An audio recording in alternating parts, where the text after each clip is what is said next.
ছাত্ররা দল তৈরি করতে যাচ্ছেন। ছাত্ররা বলতে যেসব ছাত্র শেখ হাসিনা বিরোধী আন্দোলনে জুলাই আগস্টে যে গণঅভ্যুত্থান তার সামনের সারিতে ছিলেন তাদের কথা বলছি।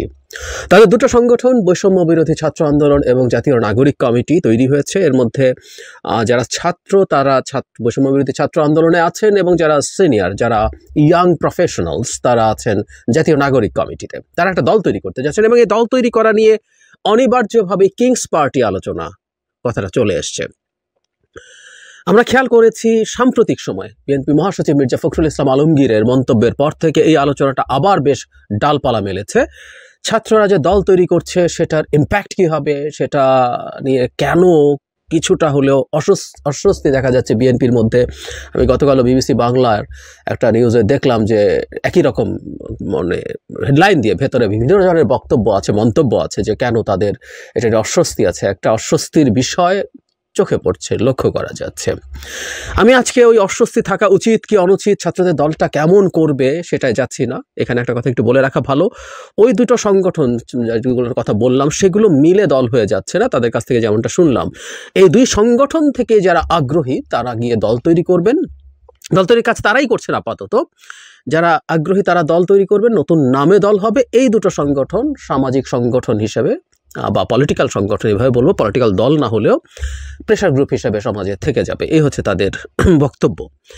এখন যে আলোচনাটা মূল আলো আসছে সেটা হচ্ছে কিংস পার্টি হচ্ছে কিনা, এবং এখানে একটা নতুন ডাইমেনশন যোগ করেছেন কিছু কিছু জাতীয় নাগরিক কমিটি এবং বৈষম্য বিরোধী ছাত্র আন্দোলনের সদস্য যারা বিভিন্ন টক শোতে এই আলাপ করছেন বলে আমি বিভিন্ন সময় দেখেছি। সেটা হলো বিএনপিও তো একটা কিংস পার্টি, বিএনপিও তো ক্ষমতায় থেকে তৈরি হয়েছে, তাহলে সমস্যা কি? এই আলাপটা নিয়ে আসলে আজকে আলাপ করতে চাই এবং আমি মনে করি এটা একটা প্রবলেম্যাটিক আলাপ এবং ভুল আর্গুমেন্ট। তাদেরকে যারা এই আর্গুমেন্টটা শিখিয়ে দিয়েছেন বা তারা যদি আবিষ্কার করে থাকেন এর মধ্যে মেজর ভুল আছে, যুক্তিতে খুব বড় সমস্যা আছে। তারা প্রথমে আমরা একটু আলোচনা করতে চাই বিএনপি কি কিংস পার্টি। কিংস পার্টি বলতে আমরা যা বুঝি একটা কেউ ক্ষমতায় এসে তারপর নিজে অথবা বাইরে কেউ একটা তার সুযোগ সুবিধা নিয়ে তৈরি করা দল, সরকারের সুযোগ সুবিধা নিয়ে। বিএনপি ক্ষমতায় থেকে তৈরি হওয়া দল, কোনো সন্দেহ নেই। জিয়াউর রহমান দেশের দায়িত্বে আসলেন, এসে তিনি এই দলটা তৈরি করেছেন, দ্যাটস ট্রু। এবং এর পেছনে রাষ্ট্রীয় সুযোগ সুবিধা বা রাষ্ট্রীয় প্রভাব ব্যবহার করা হয়েছে এইরকম আলোচনাও আছে। সুতরাং এটা হতে পারে এবং আমরা সেই পয়েন্ট অফ ভিউতে বলতে পারি বিএনপি একটা কিংস পার্টি বলতে পারি।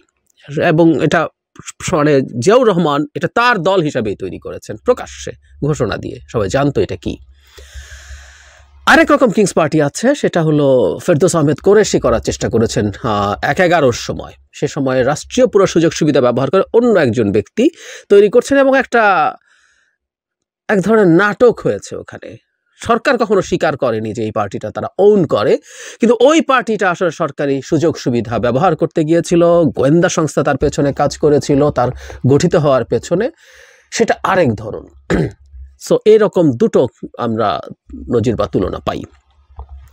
বিএনপি ক্ষমতায় থেকে তৈরি হয়েছে, কিন্তু আমি ব্যক্তিগতভাবে মনে করি বিএনপি আসলে রাজনৈতিক দল হয়ে উঠেছে এরশাদ বিরোধী আন্দোলনের সময় বেগম খালেদা জিয়ার নেতৃত্বে, এবং অনিবার্যভাবেই সেখানে জিয়াউর রহমানের যে ইমেজ, মানে ক্ষমতায় থাকলেই দল তৈরি করা যায়, নট নেসেসারিলি। জিয়ার দ্বিগুণ সময় ক্ষমতায় ছিল এরশাদ, কিন্তু এরশাদের রাজনৈতিক দল বিএনপির তুলনায় কিছুই হয়নি।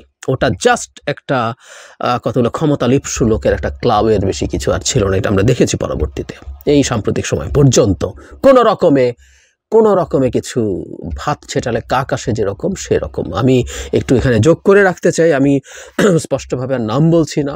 গত নির্বাচনের আগে জাতীয় পার্টির গুরুত্বপূর্ণ নেতা অনেকের সাথে টকশোতে দেখা হয়েছে, কথা প্রসঙ্গে এসেছিল যে যদি জিএম কাদের নির্বাচনে না যান কি হবে, তখন খুব স্পষ্টভাবে অনেকে বলেছে, মানে নিজেদেরকে ব্লেম করে বলেছে যে আমরা কি পলিটিক্যাল পার্টি নাকি, আমরা না গেলে মানে জিএম কাদের যদি ঘোষণা দেন যাবে না তাহলে সবাই সুর করে, রসন সেন তো রেডি ছিল, তার নেতৃত্বে চলে যাবে 2014 সালে যেমন হয়েছিল। এই হচ্ছে জাতীয় পার্টি। সুতরাং ক্ষমতায় থেকে ক্ষমতার সুবিধা নিয়েই যে সবাই করতে পারেন, নট নেসেসারিলি। যাই হোক, এটা সরিয়ে রাখছি। এখন জাতীয় নাগরিক কমিটি যদি কিংস পার্টি হয় কোনো সমস্যা আছে কিনা, তাদের কথার টোন এরকম যখন তারা বিএনপিকে এই কথাটা বলেন, মেজর সমস্যা আছে। ফেরদৌস আহমেদ কোরেশির যে কিংস পার্টি হচ্ছিল ১-১১ সময়, এর মধ্যে একটা মুনাফেকি আছে। মুনাফেকি মানে হচ্ছে আপনি ডিসগাইজ করছেন, আপনি প্রতারণা করছেন। অ্যাপারেন্টলি আপনার অ্যাটিটিউড হচ্ছে আপনি একটা স্বাধীন দল, আপনি আপনার মতো করে দল তৈরি করতে যাচ্ছেন। আমি ভুল না করলে জেনারেল ইব্রাহিমের দলটাও ওই সময় তৈরি হয়েছিল, আমি ওটাকেও কিংস পার্টি বলে মনে করি, কল্যাণ পার্টি। তো এর মধ্যে মুনাফেকি আছে যে আপনি ঘোষণা করছেন না, সরকার বলছেন এটা আমার দল, কিন্তু সরকার ভেতরে ভেতরে তার সাথে কাজ করছে। এতে যেটা হয়, পলিটিক্যাল স্ফিয়ারে থাকা মানুষজনের জন্য এর মধ্যে স্পষ্টতা থাকে না। বিএনপি যখন ক্ষমতায় থেকে তৈরি হয়েছে, এটা ঘোষিত ছিল, জিয়াউর রহমান ঘোষণা দিয়েছেন এবং তিনি এই দল প্রকাশ্যে তৈরি করেছেন, উনি এটার জন্য যা যা করার। এখন কেউ বলতে পারেন উনি ক্ষমতায় থেকে এই দল তৈরি করাটা কতটুকু ঠিক হয়েছে বা ভুল হয়েছে, ইটস এ ডিফারেন্ট ডিবেট, ওটা সরিয়ে রাখি আমরা। ঠিক একইভাবে বর্তমান সরকার কি বলছে তারা কোনো দল তৈরি করতে যাচ্ছে? ডক্টর ইউনূস ঘোষণা দিয়েছেন, সরকার আর কেউ ঘোষণা দিয়েছে? কেউ ঘোষণা দেয়নি। যদি তা হয়ে থাকে তাহলে এই যে দল তৈরি হচ্ছে স্টুডেন্টদের, তার সাথে স্টুডেন্টদের এই দল যে তৈরি হতে যাচ্ছে তার পেছনে সরকারের কোনো না কোনো রকমভাবে ইনভলভমেন্ট আছে এবং এটা কিংস পার্টি, তাহলে এটা আসলে ফেরদৌস আহমেদ কুরেশির মতো কিংস পার্টি হচ্ছে। এখানে মুনাফেকি আছে, প্রতারণা আছে। আপনি অ্যাপারেন্টলি দেখাচ্ছেন আপনি আসলে সরকারের কেউ নন এবং কখনো কখনো এক ধরনের পাতানো খেলা আমি এটাকে মনে করি, তারা সরকারের সমালোচনা করছেন, কিন্তু আসলে সরকারের ওপরে এই স্টুডেন্ট যারা বাইরে আছেন তাদের প্রভাব, ছাত্র প্রতিনিধিরা তো ওখানে আসলে উপদেষ্টা হিসাবেই আছেন এবং আমি বহুবার বলেছি, বিভিন্ন সময় এটা প্রকাশিত হয়েছে। আজকে আর নতুন করে উদাহরণ দিতে চাই, আমি উদাহরণ দিয়ে দেখিয়েছি যে বাইরের স্টুডেন্টরা যা বলছেন ছাত্র উপদেষ্টারা তা করছেন, আবার ছাত্র উপদেষ্টারা যা বলছেন বাইরের স্টুডেন্টরা তা করছেন। একেবারে ফ্লুইড একটা সিচুয়েশন, কোনো লাইন অফ ডেমার্কেশন আসলে এদের মধ্যে নেই। সুতরাং অন্তত ছাত্র উপদেষ্টারা দলের হয়ে কাজ করছেন এটা দেখার মতো যথেষ্ট পরিমাণ তথ্য প্রমাণ আমাদের সাথে আছে।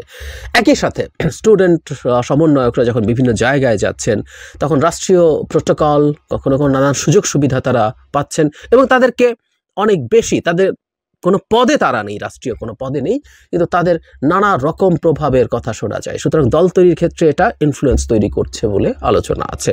এই আলাপটাই আসলে মাঠে এসেছিল। সুতরাং ছাত্ররা কিংস পার্টি করলে আসলে সমস্যা আছে, আবারও বলছি সমস্যা আছে। যদি ঘোষিতভাবে হতো, ডক্টর ইউনূস বা পুরো সবাই মিলে যদি বলেন হ্যাঁ আমরা এই সরকার এই দলটাকে এন্ডোর্স করছি, আমরা এই দলটা তৈরি করছি, তখন বিএনপি, জামায়াত, ইসলামী আন্দোলন, বড় আরও যা যা দল আছে তাদের নিজস্ব স্ট্র্যাটেজি ঠিক তারা করতে পারতেন যে ইয়াস এটা এই সরকারের দল, এর বিরুদ্ধে আমরা কিভাবে কি করব, নির্বাচন হোক বা অন্য সময় কিভাবে কি লড়াই করব ওটা ঠিক করতে পারবো। কিন্তু এই মুহূর্তেই সরকার একটা নিরপেক্ষ সরকারের অবস্থান নিয়েছে, তার পারসেপশন মানুষের কাছে নিরপেক্ষ সরকার, সরকার তাই তৈরি করতে চাইছে। আমাদের নিশ্চয়ই মনে আছে প্রধান উপদেষ্টা একটা সাক্ষাৎকারে ডেইলি স্টারের মাহফুজা নামকে আমি দেখিয়েছি, উনি বলেছেন আমরা ফ্যাসিলিটেটর। আলোচনা যখন আমাদের নিজস্ব কোনো স্টেক নাই, আমি আগেও বলেছি, আমি বহুবার বলেছি, আমি মনে করি সরকারেরও একটা স্টেক আছে। যাই হোক, ওনারা স্টেক নেই, ওনারা ফ্যাসিলিটেট করবেন, সবার সাথে বসবেন, কথা বলবেন, সবার মতামতের ভিত্তিতে কিছু সংস্কার করে নির্বাচন দিয়ে চলে যাবেন। তাহলে এই সরকারটা তত্ত্বাবধায়ক সরকার না, কিন্তু এই সরকারটা আসলে নিজের কোনো স্টেকও রাখছে না, মানে স্টুডেন্টদের সাথে কথা বলছি না, এমনি কোনো স্টেক রাখছে না। ফলে এই সরকারটা একটা নিউট্রাল সরকার হিসেবে তার ইমেজ তৈরি করেছেন স্বয়ং প্রধান উপদেষ্টা এবং অন্যান্য উপদেষ্টা তো বটেই। তাহলে এই সরকার কোনো রাজনৈতিক দলের সাথে আছে, এই জিনিসটা তো আসলে হতে পারে না। সেই কারণে এটা বিএনপি ক্ষমতায় থেকে তৈরি হওয়া বা ইভেন জাতীয় পার্টি ক্ষমতায় থেকে তৈরি হওয়ার সাথে কোনোভাবেই তুলনীয় নয়। এর সাথে ক্ষমতায় এসে ঘোষণা দিয়ে তার দল তৈরি করেছেন প্রকাশ্যে, এর মধ্যে কোনো লুকোছাপা, কোনো চুরি, কোনো রকম কোনো প্রতারণা, আমি এটাকে প্রতারণাই বলি, যদি আপনি এই রকম একটা ইলুশন তৈরি করার চেষ্টা করেন যে আপনি নিরপেক্ষ, কিন্তু কোনো একটা দলের পেছনে পুরো সরকার অথবা সরকারের একটা অংশ কোনো না কোনোভাবে যদি ইনভলভড থাকে তাহলে এটা প্রতারণা। এরা জিয়া বলি, এরশাদ বলি, তারা এই প্রতারণাটা করেন নাই। এই প্রতারণা হয়েছিল ১-১১ সময়, এবং যদি হয়ে থাকে, আমি একেবারে স্পষ্টভাবে বলছি না, কিন্তু যদি হয়ে থাকে তাহলে এখন সেই প্রতারণাটা হচ্ছে। এখন ফেরদৌস আহমেদ কুরেশির মতো বা জেনারেল ইব্রাহিমের মতো দল তৈরির চেষ্টা হচ্ছে। এটা তাদের জন্য ভালো হবে কি খারাপ হবে, অ্যানাদার ডিবেট। আমি অলরেডি একাধিক জায়গায় বলেছি, এই যে সরকারের সাথে তাদের যোগাযোগ দেখা যাচ্ছে, একটা সরকার যেটা খুব ভালো পারফর্ম করছে না বা এই ধরনের একটা ইমেজ, এবং সরকার স্বীকারও করছে না। ডক্টর ইউনূস নিজে যদি স্বীকার করতেন তাও একটা কথা ছিল, এই দেশে ডক্টর ইউনূসের প্রতি যথেষ্ট মানুষের শ্রদ্ধা আছে এবং বিশেষ করে এই বিপদের সময় তিনি যে অবস্থা নিয়েছেন, তো তিনি তো সেটা বলেননি। প্লাস সরকার এখন যেভাবে পারফর্ম করছে এটা ট্যাগ তাদের গায়ে যাওয়া ভালো হচ্ছে না আমি মনে করি, বা এই যে ক্ষমতাকে লুকিয়ে ব্যবহার করে কিংস পার্টি হয়ে ওঠা, সবই নেগেটিভ বলে মনে হয়, হোয়াট এভার। কিন্তু তারা যদি তাদের কিংস পার্টি হয়ে ওঠার যুক্তি হিসাবে বিএনপিকে সামনে আনেন যে বিএনপিও কিংস পার্টি ছিল, বিএনপিও ক্ষমতায় থেকে তৈরি হয়েছে, এই যুক্তির মধ্যে সিরিয়াস ফ্ল আছে। আমি একটা জিনিস মনে করি, একদম সিরিয়াসলি মনে করি, এই ছাত্ররা বুলেটের সামনে দাঁড়িয়েছিলেন, বুলেটের সামনে অনেকেই দাঁড়িয়েছে, 15 বছর ধরে দাঁড়িয়েছে, বহু মানুষ মারা গেছে। শেষ মুহূর্তে যে ইন্টেন্সিভ মুভমেন্ট, সে সময় তারা দাঁড়িয়েছেন, জীবনের ঝুঁকি নিয়েছেন। শেখ হাসিনা পতনের সাথে অভাবনীয় অসাধারণ রোল তাদের আছে। জনগণ দেখতে চায় তারা স্পষ্ট, পরিষ্কার, স্বচ্ছ রাজনীতি করেন। বাংলাদেশে অন্যান্য অপরাপর যে দলগুলো আছে, এই দলগুলো ট্র্যাডিশনাল রাজনীতির ক্ষেত্রে এই অভিযোগ মানুষের সামনে ছিল যে তারা স্বচ্ছ নন, পরিচ্ছন্ন নন।